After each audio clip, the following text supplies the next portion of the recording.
Hi, I'm Coach T, and welcome to your 6 steps on your journey to Heaven's Island. Today we'll start with step 1. But before we do, I want to talk about getting not just mentally ready, but physically ready, because your physiology affects your mental well-being. And whenever you're going to start on some self-improvement classes or videos or books, get yourself in the right mindset by starting with something physical, exercise or something. But if you can't do that, at least sit up straight, get your shoulders back, breathe deep, get a grin on your face, and get in the right mindset. Here we go.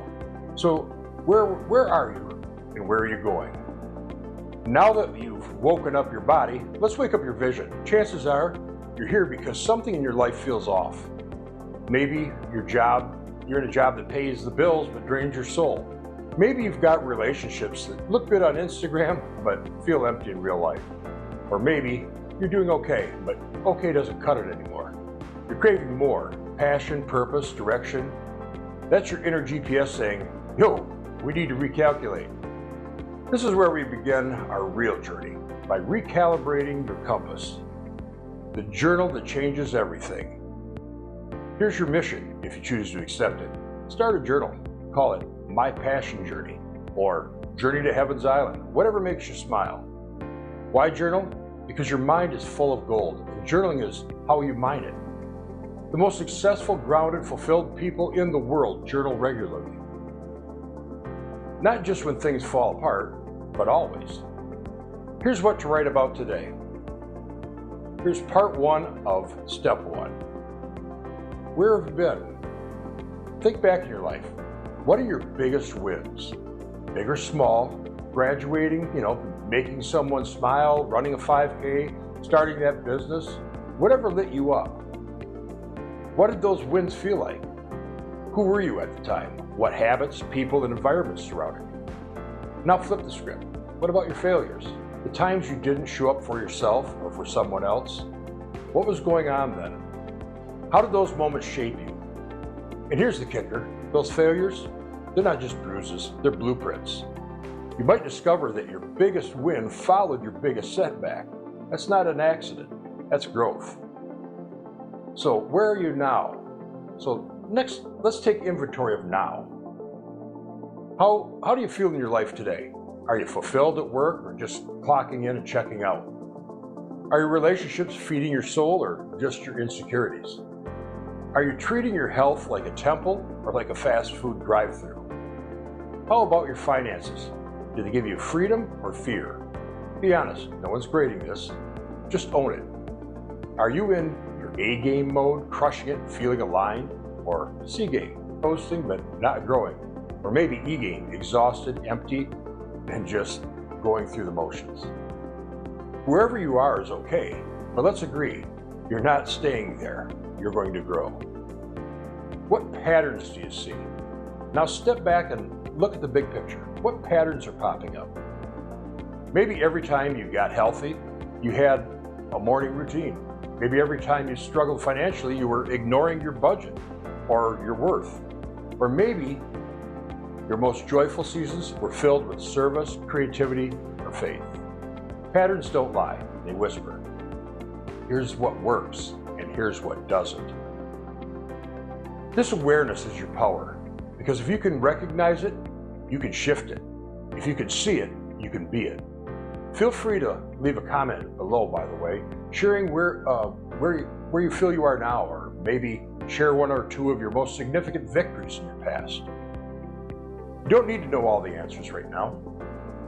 And here's some relief. You don't need to know exactly what your dream looks like yet. You don't need a 10-year plan or a 5-step formula. You just need to know why you want to change and what you're willing to do to change, and how to spot the patterns that either build you up or break you down. That's it. You are the compass. You are the guide. Heaven's Island isn't a place. It's a state of being. A life where you feel alive again. And guess what? You're already on your way. And this is just step 1 of 6. Just imagine where you'll be after step 6. You'll be on your Heaven's Island. Maybe you want to subscribe to this channel and experience all 6 lessons. Or feel free to join in our in-depth coaching course at passionpathfinders.com. You'll see the link below in the description. If you're finding this information useful, please like, share, and subscribe. I appreciate that. Now here's a bonus that I promise. The Stillness Challenge is what I call it. Now before we wrap, I've got just this one challenge for you. It's deceptively simple, but wildly powerful. Every morning, sit in stillness for 15 minutes. No phone, no talking, no multitasking. Just you, your breath, and your thoughts. At first you'll feel weird. Your mind will wander, and you might remember you need to do the laundry or remember an argument you had with your third grade teacher. It's all totally normal. But if you stay with it, stillness becomes strength. It creates clarity, creativity, peace, and presence. It's the gym for your mind, and we're just getting started with it. So here's some words of wisdom. Follow through. Let me leave you with this. If you don't finish what you start, you're better off not starting at all. I know, sounds harsh, but hear me out. When you repeatedly start and quit, you're teaching your brain that it's okay to fail without learning. You're building a pattern of giving up. But when you follow through, even when it's messy, even when it's slow, you become unshakable. You build grit, integrity, self-respect. So whatever you decide to begin, see it through. No excuses, no loopholes, just commitment. The I inside you has already decided the debate is over. The die is cast. So in closing here, you did it. You moved, you breathed, you journaled, and you faced your truth. And that's more than most people do in a week. So give yourself some credit. Better yet, give yourself some consistency. This journey to Heaven's Island, it's not about escaping your life. It's about reclaiming it. And trust me, you're worth the work. As I mentioned earlier, if you found this information useful, please like and maybe share this with someone you love who could use a jump start in their life right now. So I'll see you in the next episode. Until then, keep breathing, keep moving, and keep choosing you.